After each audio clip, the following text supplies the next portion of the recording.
సజీవుడైన దేవుడు చెప్తున్నమాట ఏమంటున్నాడండి?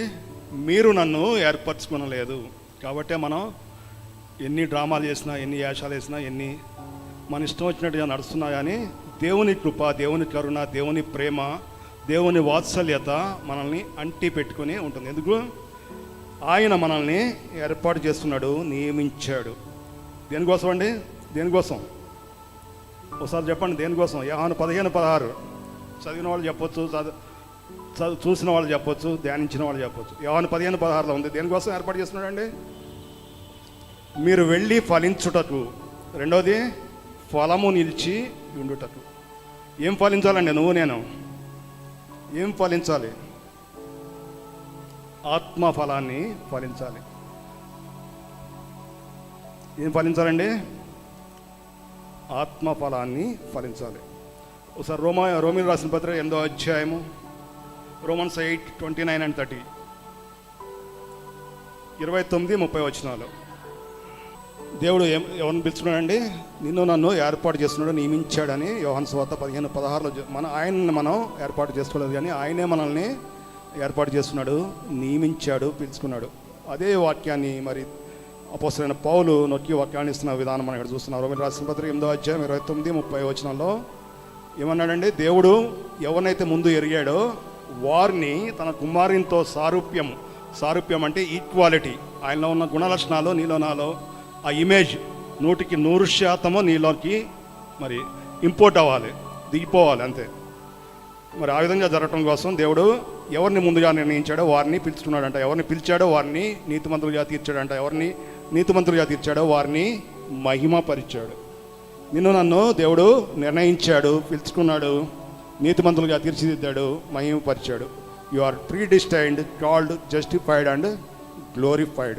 దేనికోసం అండి? 3 అంశాలని మీ ముందు ఉంచాలని ఆశపడుతున్నాను. మొట్టమొదటిది దేవుని ప్రణాళిక నీ జీవితంలో, నా జీవితంలో నెరవేర్చడం కోసం. రెండవది ఆత్మీయ జీవితంలో ఫలించడం కోసం. మూడవది ఫలము నిలిచి ఉండటం కోసం. 3 అంశాలు. దేవుడు ఎందుకు పిలుచుకున్నాడండి? దేవుడు ఎందుకు పిలుచుకున్నాడు? దేవుని ప్రణాళిక నీ జీవితంలో, నా జీవితంలో నెరవేరటి కోసం మొట్టమొదటిది. రెండవది ఆత్మ ఫలము నీలో నాలో ఫలించడం కోసం. మూడవది ఆ ఫలము చివరి వరకు నిలిచి ఉండటం కోసం దేవుడు నన్ను పిలుచుకున్నాడు. మరి యోహాను సువార్త 6వ అధ్యాయము 3వ వచనం ఒకసారి చూద్దాం. John 6:3. పరలోకం నుండి దిగి వచ్చి తిని నా ఇష్టంను నెరవేర్చుకుంటకు నేను రాలేదు. ఎవరు చెప్తున్నారండి ఈ మాట? యేసుక్రీస్తు ప్రభువు వారు చెప్తున్నారు. ఏమని? ఆయన భూమి మీదకి ఎందుకు వచ్చాడండి? ఆయన ఇష్టాన్ని నెరవేర్చుకోవడానికి రాలేదు. అలాగే నిన్ను నన్ను దేవుడు భూమి మీద ఎందుకు పంపాడు? నీ ఇష్టాన్ని నెరవేర్చుకోవడానికి పంపలేదు అనేది మనం ఈ వాక్యం ద్వారా నేర్చుకోవాల్సిన సత్యము. నన్ను పంపిన వాని చిత్తం నెరవేర్చడానికే పరలోకం నుండి దిగి వచ్చి తిని. యేసుక్రీస్తు ప్రభువు వారు తండ్రి చిత్తాన్ని నెరవేర్చడం కోసం భూమి మీదకి ఏ విధంగా వచ్చాడో నిన్ను నన్ను తన సారూప్యంలో మరి నియమించడం కోసం ఆయన నిన్ను నన్ను తన ఇమేజ్తో, తన సారూప్యంతో భూమి మీదకి, తన ఆకారంతో భూమి మీదకి పంపించాడు. నువ్వు నేను దేవుని చిత్తాన్ని అందిపుచ్చుకోవడం కోసం మాత్రమే భూమి మీదకి వచ్చాం. భూమి మీద నువ్వు ఇష్టం, నీ సామాజిక పరంగా నీకున్న ఇష్టాలను బట్టి నువ్వు ఏ విధంగా అభివృద్ధి చెందవచ్చు. కానీ నువ్వు చేయాల్సిన ఒకే ఒక పని, నువ్వు కళ్ళు మూసే లోపల చేయాల్సిన పని దేవుని చిత్తాన్ని అందిపుచ్చుకొని దాన్ని 100% నెరవేర్చాలి. రెండవది గలతీ 5:22, Galatians 5:22. అయితే ఆత్మఫలం ఏమనగా ప్రేమ, సంతోషము, సమాధానము, దీర్ఘశాంతము, దయాళుత్వము, మంచితనము, విశ్వాసము, సాత్వికము, ఆశా నిగ్రహం. చాలండి. ఈ ఆత్మ ఫలములో ఉన్న 9 లక్షణాలు ఇక్కడ మనం చూస్తున్నాం. ఏంటండి? ప్రేమ, సంతోషము, సమాధానము, దీర్ఘశాంతము, దయాళత్వము, మంచితనము, విశ్వాసము, సాత్వికము, ఆశా నిగ్రహము. ఈ 9 గుణ లక్షణాలు నీలో ఉండి తీరాలి. నీ సహోదరుని ప్రేమించకపోతే నువ్వు దేవుణ్ణి ప్రేమిస్తున్నానని నీ జీవితకాలం అంతా నువ్వు మందిరంలోనూ దేవుని సేవలోనూ నువ్వు గడిపిన ప్రయోజనం లేనే లేదు.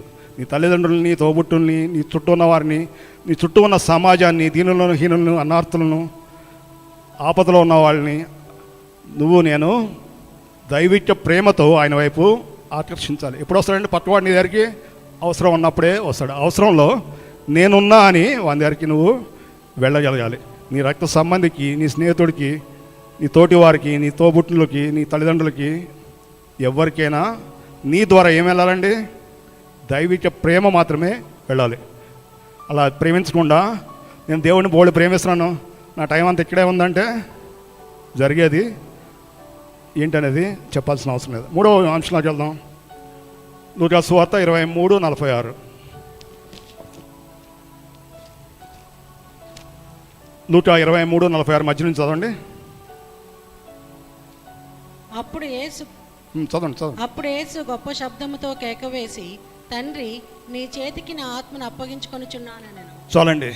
తండ్రి, నీ చేతికి నా ఆత్మను అప్పగించుకొనుచున్నాను. ఎవరు చెప్తున్నారండి ఈ మాట? యేసుక్రీస్తు ప్రభువారు కల్వరి శిలువ బలియాగంలో చెప్తున్న మాట, తండ్రితో మాట్లాడుతున్న మాట, తండ్రికి ఇస్తున్న వాగ్దానం, తండ్రితో చేస్తున్న నిబంధన, తండ్రికి ఇస్తున్న హామీ ఏమని? తండ్రి, నీ చేతికి నా ఆత్మను అప్పగించుకుంటున్నాను. నువ్వు నేను కళ్ళు మూసే చివరి క్షణంలో నువ్వు చెప్పాల్సిన మాట ఇది. అలా ఎప్పుడు చెప్తావండి? నీ జీవితము దేవుని ప్రణాళిక ప్రకారం జరిగినప్పుడు మాత్రమే నీ మనసాక్షి చెప్తూ ఉంటుంది. ఆ టైంలో నువ్వు నిజంగా దేవుని కోసం బతికావా, నీ కోసం బతికావా, నీ ఇంట్లో వాళ్ళ కోసం బతికావా, నీ పరపతి కోసం బతికావా, దేని కోసం బతికావా అనేది ఎప్పుడు చెప్తుందండి? అంతిమ గడియల్లో గ్యారంటీ చెప్తుంది, ప్రతి వ్యక్తికి చెప్తుంది. ఆ చెప్పినప్పుడు నువ్వు ఎప్పుడు తండ్రితో మాట్లాడగలవు?